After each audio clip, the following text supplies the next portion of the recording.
नमस्कार दोस्तों, मैं जेपी चौधरी और आप देख रहे हैं YouTube channel service to saving guide. Service to saving guide में आपका एक बार फिर से बहुत बहुत स्वागत है। दोस्तों, पिछले कुछ सालों में एलटीसी रूल्स यानी कि एलटीसी नियम में कई सारे बदलाव हुए हैं। इसी को मद्देनजर रखते हुए मैंने एलटीसी नियम पर वीडियो सीरीज की शुरुआत की है। इस सीरीज का मुख्य उद्देश्य है आपको एलटीसी से संबंधित लेटेस्ट रूल्स की जानकारी देना, लेटेस्ट रूल्स से आपको अवगत करवाना, ताकि आप भी एलटीसी का लाभ उठा सके, पूरा पूरा फायदा ले सके और भुगतान लेने में भी आपको किसी भी तरह की परेशानी का सामना न करना पड़े। आप ये इस सीरीज का पार्ट 1 देख रहे हैं। इस वीडियो में मैं आपसे अलग-अलग तरह के एलटीसी जैसे कि सामान्य LTC, special LTC, block years, LTC to fresh recruits यानी कि नई भर्ती के लिए एलटीसी के बारे में लेटेस्ट रूल्स के आधार पर चर्चा करने जा रहा हूं। इसके अलावा कुछ ऐसे भी एलटीसी के बारे में चर्चा करने जा रहा हूं जिसके बारे में आप शायद नहीं जानते होंगे। पूरी जानकारी के लिए इस वीडियो को अंत तक जरूर देखें। इस वीडियो के अंत तक जरूर बने रहें। वीडियो को आगे बढ़ाने से पहले मेरा निवेदन है कि अगर अभी तक आपने अपने YouTube channel service to saving guide को सब्सक्राइब नहीं किया है तो अभी सब्सक्राइब करें और वीडियो अच्छा लगे तो इसे ज्यादा से ज्यादा लाइक और शेयर जरूर करें। तो आइए शुरू करते हैं इस वीडियो को। तो दोस्तों, सबसे पहले मैं एलटीसी से संबंधित कुछ शर्तों के बारे में बात करने जा रहा हूं जिसके बारे में आपको जरूर जानना चाहिए। फर्स्ट क्वेश्चन जो आपके मन में उठ रहा होगा, who is eligible for LTC? कौन से सरकारी कर्मचारी एलटीसी के लिए पात्र होते हैं? तो इसका आंसर भी आप सामने में देख रहे हैं। Any employee with 1 year of continuous service on the date of journey performed by him oblique his family member is eligible. Rule 7, कोई भी कर्मचारी जिन्होंने अपने या फिर अपने परिवार की यात्रा की तारीख पर 1 वर्ष की निरंतर सेवा पूरी कर ली हो, ऐसे केंद्रीय कर्मचारी एलटीसी के लिए पात्र होते हैं। तो अब मैं आगे आपसे जो अलग-अलग टाइप्स के एलटीसी है उसके बारे में चर्चा करने जा रहा हूं। तो शुरुआत करते हैं नॉर्मल एलटीसी से।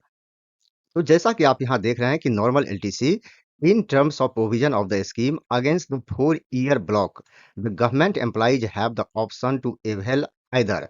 अब यहाँ देख सकते हैं कि इस योजना के प्रावधान के अंतर्गत 4 ईयर्स के ब्लॉक में सरकारी कर्मचारियों के पास इनमें से किसी एक का लाभ उठाने का विकल्प होता है। अब नीचे जो यहाँ दो विकल्प दिया गया है, तो इनमें से किसी एक विकल्प को चुन सकता है। फर्स्ट जो यहाँ ऑप्शन है, home town LTC twice in a block of 2 years each. 2 साल के ब्लॉक में 2 बार होम टाउन एलटीसी ले सकता है, या home town LTC once in a period of 2 years and to visit any place in India in another block of 2 years. 2 साल की अवधि में 1 बार होम टाउन और 2 साल के दूसरे ब्लॉक में भारत में किसी भी स्थान का दौरा करने के लिए एलटीसी ले सकता है, यानी कि ऑल इंडिया एलटीसी ले सकता है। तो इसे मैं एग्जाम्पल के थ्रू आपको बताता हूँ। तो जैसा यहाँ आप देख रहे हैं कि during the 4 year block of 2022-2025, जैसा कि आप जानते हैं कि करंट जो 4 ईयर्स ब्लॉक चल रहा है यह 2022 से लेकर 2025 तक का है। अब इसमें एन ऑफिशियल कैन अवेल, अब यहाँ जो आगे ऑप्शन है मैं ये बताने जा रहा हूँ कि किस तरह से इस एलटीसी को ले सकता है, होम टाउन कब ले सकता है, ऑल इंडिया एलटीसी कब ले सकता है, दोनों में पहले कौन ले सकता है। तो इससे संबंधित जानकारी आपके पास में जरूर होनी चाहिए। यहाँ देख रहे हैं कि an official can avail home town LTC twice during 2022, 2023 and 2024, 2025, यानी कि कोई भी कर्मचारी 2022, 2023 और 2024, 2025 के दौरान 2 बार होम टाउन एलटीसी का लाभ उठा सकता है। या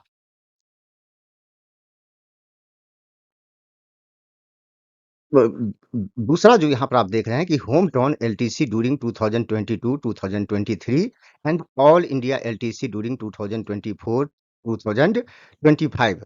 2022, 2023 के दौरान होम टाउन एलटीसी और 2024, 2025 के दौरान ऑल इंडिया एलटीसी ले सकता है, या all India LTC during 2022, 2023 and home town LTC during 2024, 2025। और इसमें जो तीसरा ऑप्शन यहाँ आप देख रहे हैं यह है कि 2022-23 के दौरान ऑल इंडिया एलटीसी और 2024-25 के दौरान होम टाउन एलटीसी ले सकता है। तो ये विकल्प होता है। तो अब मैं आपसे बात करने जा रहा हूँ ब्लॉक ईयर्स के बारे में। इसके बारे में भी जानना बहुत ही ज़रूरी है। तो यहाँ देख रहे हैं the 2 year blocks begins with 1956, 1957 and current 2 year block is 2024, 2025। अब जैसा कि आप यहाँ देख रहे हैं कि 2 साल ब्लॉक 1956, 1957 से शुरू होता है और वर्तमान में जो 2 साल का ब्लॉक चल रहा है, यह 2024-25 का चल रहा है। मैं बात करता हूँ 4 इयर्स ब्लॉक के बारे में। The first 4 year block for all India LTC was 1974 to 1977 and current 4 year block is 2022 to 2025। बात करते हैं कि 4 इयर्स ब्लॉक की शुरुआत कब हुई? अभी कौन-सा 4 इयर्स ब्लॉक चल रहा है?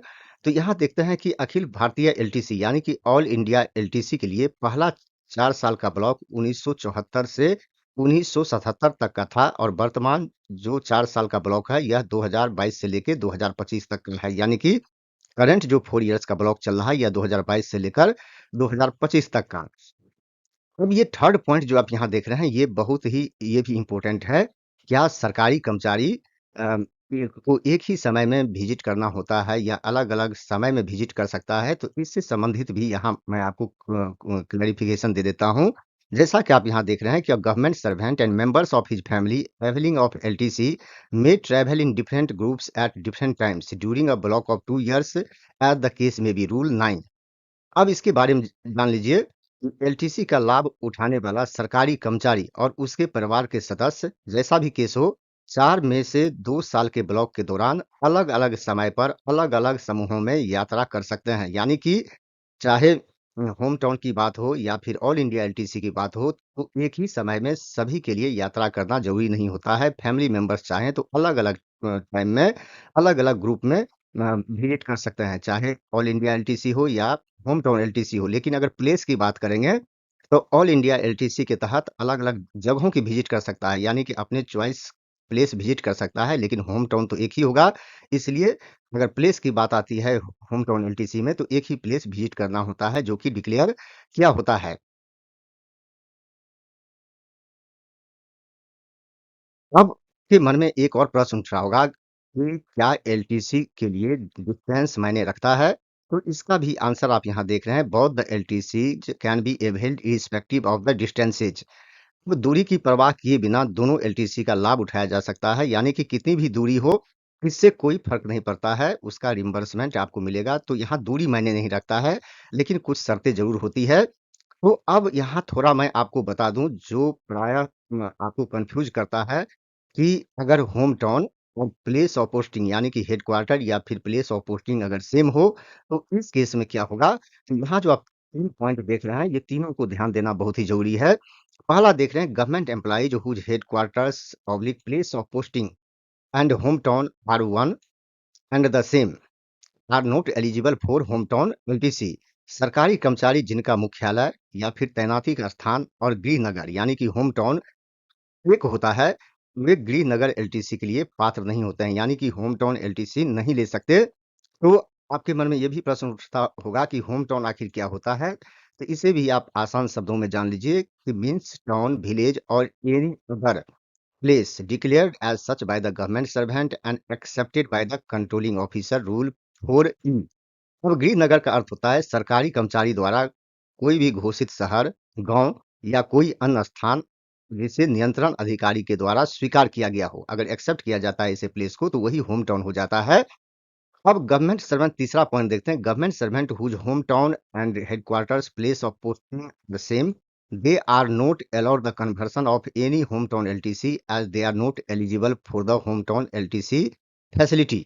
अब इसे थोड़ा और गौर से जरा सुनिए कि सरकारी कर्मचारी जिनका होम टाउन और मुख्यालय या फिर तैनाती का स्थान एक होता है, उन्हें किसी भी होम टाउन एलटीसी के रूपांतरण की अनुमति नहीं होती है, यानी कि कन्वर्सन की अनुमति नहीं होती, क्योंकि वे होम टाउन एलटीसी सुविधा के लिए पात्र नहीं होते हैं। यानी कि जिनका दोनों सेम होता है, तो ऐसे कर्मचारी होम टाउन एलटीसी को ऑल इंडिया एलटीसी में कन्वर्ट नहीं करवा सकते। सिंपल इसका जो कहना है, यही कहना है। तो इसे आप जान लिए। अब हम देखते हैं कि कुछ ऐसे भी केस होता है जहाँ कई सारे ऐसे कर्मचारी होते हैं जिनका होम टाउन आउटसाइड इंडिया होता है। Person with home town outside India तो भारत के बाहर गृह नगर वाले व्यक्ति का क्या होगा? क्या ऐसे कर्मचारी को किसी भी तरह का रिइंबर्समेंट मिलेगा? तो इसके बारे में भी जानिए यहाँ पर। If in any case a place outside India is declared age home town and accepted by the controlling officer, यदि किसी भी मामले में भारत के बाहर किसी भी स्थान को गृह नगर घोषित किया जाता है और नियंत्रण अधिकारी द्वारा स्वीकार किया जाता है, यानी कि एक्सेप्ट होना जरूरी है। अगर एक्सेप्ट किया गया हो तो ऐसे केस में यहाँ देख रहे हैं the concession is allowed up to from the railway station nearest to the home town और nearest to the port of embarkation oblique disembarkation, government of India decision 3। अब ऐसे केस में होता है तो गृह नगर के निकटतम रेलवे स्टेशन तक या जहाज पर चढ़ने या फिर उतरने के बंदरगाह तक रियायत की अनुमति दी जाती है, यानी कि वहां तक का कंसेशन दिया जाता है। अब देखते हैं सेकंड टाइप ऑफ एलटीसी, जिसके बारे में शायद आपने नहीं सुना हो या कम जानते होंगे। इसे थोड़ा देख लेते हैं। Every year LTC to government servant staying alone at the place of duty oblique headquarter rule 8C। Duty स्थान मुख्यालय पर अकेले रहने वाले सरकारी कर्मचारियों के लिए हर साल एलटीसी। अब इसके तहत क्या होता है तो इसके बारे में भी थोड़ा जान लीजिए। A government servant whose family lives away from him at his hometown may, in lieu of all concessions under the scheme, including the leave travel concession to visit any place in India once in a block of 4 years, which would otherwise be admissible to him, and members of his family should to avail of leave travel concession for self only to visit the hometown every year। तो दोस्तों इसे संक्षिप्त में जान लीजिए भी। ऐसे सरकारी कर्मचारी सभी तरह के एलटीसी को फोरगो करके, यानी कि खुद के लिए जो एंटाइटलमेंट है या फिर फैमिली मेंबर्स के लिए जो एंटाइटलमेंट है, चाहे होम टाउन एलटीसी हो या ऑल इंडिया एलटीसी हो, नॉर्मल एलटीसी रूल्स के तहत, तो उसे फोरगो करके हर एक साल ऐसे सरकारी कर्मचारी होम टाउन विजिट कर सकता है। जो सरकारी कर्मचारी अकेले रहता हो और जिसका फैमिली वहां से अलग रहता हो, तो सारे तरह के एलटीसी को फोरगो कर सकता है और उसके बदले में हर एक साल होम टाउन विजिट कर सकता है।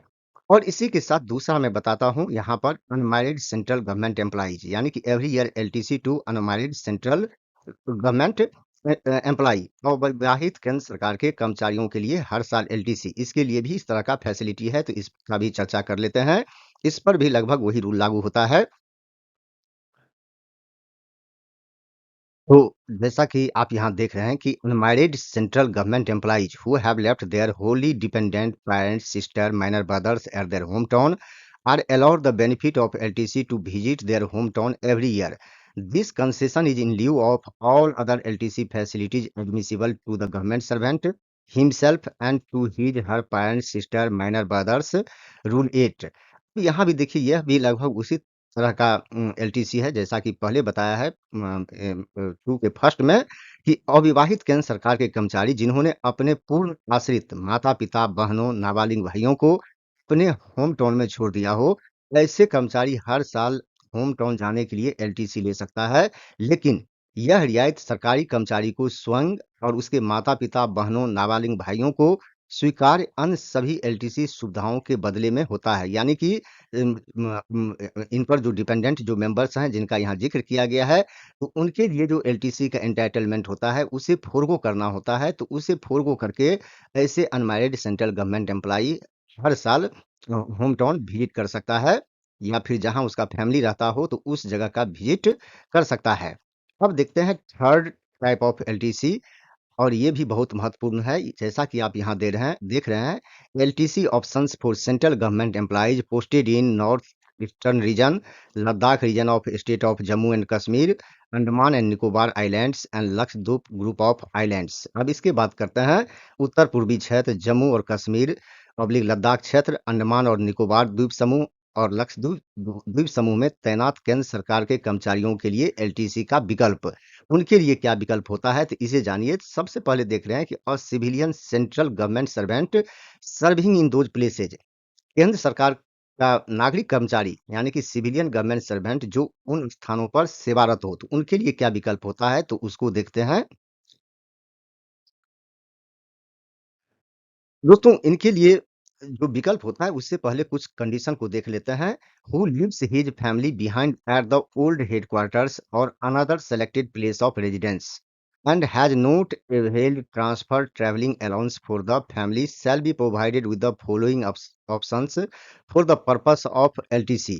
यानी कि जिसने अपने परिवार को पुराने मुख्यालय निवास यानी कि ओल्ड हेडक्वार्टर या किसी अन्य चयनित स्थान पर छोड़ दिया हो या छोड़ देता है और परिवार के लिए स्थानांतरण यात्रा भत्ता का लाभ नहीं उठाता है यानी कि फैमिली मेंबर्स के लिए टीटीए क्लेम नहीं करता है, उन्हें एलटीसी के प्रयोजन के लिए निम्नलिखित विकल्प दिए जाते हैं। पहला विकल्प जो यहाँ देख रहे हैं यह है नॉर्मल एलटीसी का। The government servant may avail for journey to the home town once in a block of 2 years and or one anywhere in India LTC in block of 4 years under the normal LTC rule. यह पहला विकल्प होता है कि ऐसे सरकारी कर्मचारी 2 साल की ब्लॉक अवधि में एक बार होम टाउन की यात्रा का लाभ उठा सकता है और या फिर समान एलटीसी नियम के तहत 4 साल के ब्लॉक में एक बार ऑल इंडिया एलटीसी ले सकता है जो कि नॉर्मल एलटीसी होता है। इसके बदले में इन लिeu thereof, अब इसके बदले में देखते हैं कि इसके बदले में क्या फैसिलिटी होता है। The government servant may avail the facility for himself herself to travel once a year from the station of posting to home town or the where, or where the family is residing, and for the family to travel once in a year to visit the government servant at the station of posting। अब यहाँ summary में जानिए कि सरकारी कर्मचारी वर्ष में एक बार अपनी पोस्टिंग के स्टेशन से होम टाउन या उस स्थान तक जहाँ परिवार रहता है वहां तक यात्रा करने की सुविधा का लाभ उठा सकता है और परिवार के जो सदस्य हैं वो वर्ष में एक बार सरकारी कर्मचारी से मिलने के लिए तैनाती के स्थान का यात्रा कर सकता है यानी कि गवर्नमेंट सर्वेंट के जो हेडक्वार्टर हैं या फिर प्लेस ऑफ पोस्टिंग है वहां तक की यात्रा कर सकता है। तो इसे शॉर्ट में जानिए कि सरकारी कर्मचारी होम टाउन या फिर सेलेक्टेड प्लेस जो उनके फैमिली का है वहां तक की यात्रा साल में एक बार कर सकता है और फैमिली मेंबर वहां से गवर्नमेंट सर्वेंट के हेडक्वार्टर या फिर प्लेस ऑफ पोस्टिंग तक की यात्रा साल में एक बार कर सकता है। तो दूसरा ऑप्शन ये होता है और इसके अलावा भी ऑप्शन होता है इन एडिशन टू, इसके अलावा अब इसके जो अलावा ऑप्शन होता है उससे पहले आप देख लीजिए जो अभी बात किया है restricted only to the spouse and dependent children as per family definition CCS LTC rules 1988। अब जो यहाँ देखते हैं कि ये जो परिवार के परिभाषा के अनुसार केवल पति पत्नी और आश्रित बच्चों तक ही सीमित है यानी कि जो आपने वहाँ विकल्प देखा है सेकंड विकल्प जो यहाँ पर देखा है हर एक साल खुद के लिए या फैमिली के लिए, तो यह इसके तहत सिर्फ अपने स्पाउस पति पत्नी या फिर आश्रित बच्चों डिपेंडेंट चिल्ड्रन के लिए ही ले सकता है और इससे संबंधित नियम भी आप यहाँ देख रहे हैं। अब इसके एडिशन में जो है उसकी बात करते हैं। चौथा जो है इमरजेंसी पैसेज कंसेशन। अब ये देख रहे हैं इन एडिशन है उसके एडिशन में अब central government employees and their families posted in these territories shall be entitled to avail of the leave travel concession in emergencies on 2 additional occasions during their entire service career to visit any one of the destinations, hometown, or any selected place of residence of the family declared by them for the duration of their posting transfer to these region। अब इसके बारे में जान लीजिए कि इन क्षेत्रों में यानी कि जिसकी चर्चा पहले की है उत्तर पूर्वी क्षेत्र जम्मू और कश्मीर लद्दाख क्षेत्र अंडमान और निकोबार द्वीप समूह और लक्षद्वीप समूह में तैनात केंद्र सरकार के कर्मचारी और उनके परिवार आपात स्थिति में यानी कि इमरजेंसी में अपने पूरे सेवा करियर के दौरान 2 अतिरिक्त अवसरों पर छुट्टी यात्रा रियायत का लाभ उठा सकते हैं कि यानी कि 2 एडिशनल अकेजन पर पूरी सर्विस करियर में इसका लाभ ले सकता है और इन क्षेत्रों में पोस्टिंग स्थानांतरण की अवधि में किसी एक गंतव्य स्थान उनके द्वारा घोषित परिवार का निवास यानी होम टाउन या किसी भी चयनित स्थान की यात्रा कर सकता है। और ये जो 2 एडिशनल अकेजन होता है इसके तहत या तो पूरे फैमिली मेंबर के साथ होम टाउन की यात्रा कर सकता है या फिर जो सिलेक्टेड प्लेस ऑफ रेजिडेंस है वहां तक की यात्रा कर सकता है और ऐसा पूरे सर्विस करियर में सिर्फ 2 बार कर सकता है और उस ड्यूरेशन में कर सकता है जब इनकी तैनाती उन जगहों में हो। तो इस ड्यूरेशन में कर सकता है यानी कि ऐसे सरकारी कर्मचारी के जब पोस्टिंग या फिर ट्रांसफर पर उन एरिया में पोस्टिंग हो तो ऐसे केस में 2 एडिशनल अकेजन पर इसका लाभ उठा सकता है लेकिन इसके लिए भी कुछ शर्तें रखी गई है। पहली शर्त जो है ये है कि जो यात्रा होगा यह यात्रा होगा by entitled mode and class of travel as admissible under the normal leave travel concession rule. यानी कि जो एंटाइटलमेंट होगा, जो नॉर्मल एलटीसी के तहत जो मोड ऑफ ट्रैवल का एंटाइटलमेंट होगा, तो उसी से यात्रा कर सकते हैं। और दूसरी शर्त है कि restricted only to spouse and dependent children, यानी कि यह फैसिलिटी सिर्फ स्पाउस के लिए और आश्रित बच्चों के लिए ही होता है, यानी कि फैमिली के दूसरे किसी भी सदस्य के लिए इसका लाभ नहीं ले सकता। और इससे संबंधित गवर्नमेंट ऑफ इंडिया का ऑर्डर भी आप यहाँ देख सकते हैं। अब देखते हैं fifth type of LTC, LTC to fresh recruits, यानी कि नई भर्ती के लिए एलटीसी। अब यहाँ देख सकते हैं कि fresh recruits to central government are allowed to travel their home town along with their families on 3 occasions in a block of 4 years and to any place in India on the fourth occasion। अब इस LTC के तहत केंद्र सरकार में नए भर्ती होने वालों को 4 साल के ब्लॉक में 3 बार अपने परिवार के साथ अपने होम टाउन और चौथे अवसर पर भारत में किसी भी अन्य स्थान की यात्रा करने की अनुमति दी जाती है, यानी कि 4 इयर्स के ब्लॉक में 3 टाइम्स जो है 3 बार होम टाउन की यात्रा कर सकता है और फोर्थ ओकेजन पर ऑल इंडिया एलटीसी का लाभ उठा सकता है। ये कब तक अवेलेबल है? This facility is available to the fresh recruits only for the first 2 blocks of 4 years, applicable after joining the government for the first time. और यह सुविधा नई भर्तियों के लिए केवल पहली बार सरकार में शामिल होने के बाद लागू 4 वर्षों के पहले 2 ब्लॉक के लिए उपलब्ध है, यानी कि भर्ती होने के बाद नेक्स्ट 8 इयर्स तक यह लागू होता है। और इस पर मैं आपको डिटेल में वीडियो बनाकर बताऊंगा एलटीसी टू फ्रेश रिक्रूट्स पर। तो दोस्तों, इससे संबंधित सर्कुलर यहाँ पर कोट किया गया है, ज्यादा जानकारी के लिए आप इसे देख सकते हैं। हाँ दोस्तों, ये जो 5 तरह का एलटीसी मैंने बताया है, तो यही एलटीसी सरकारी कर्मचारियों के लिए अवेलेबल है और उन पर जो शर्तें भी लागू होती है उसके बारे में भी मैंने आपको बता दिया है। तो मुझे अब पूरा विश्वास है कि आपको पूरी जानकारी मिल गई होगी। यह वीडियो आपको अच्छा लगा होगा। यह वीडियो अगर आपको अच्छा लगा तो आप इसे ज़्यादा से ज़्यादा लाइक और शेयर जरूर करें और साथ ही साथ मेंबरशिप जरूर ज्वाइन करें। इस वीडियो को अंत तक देखने के लिए आपको बहुत बहुत धन्यवाद।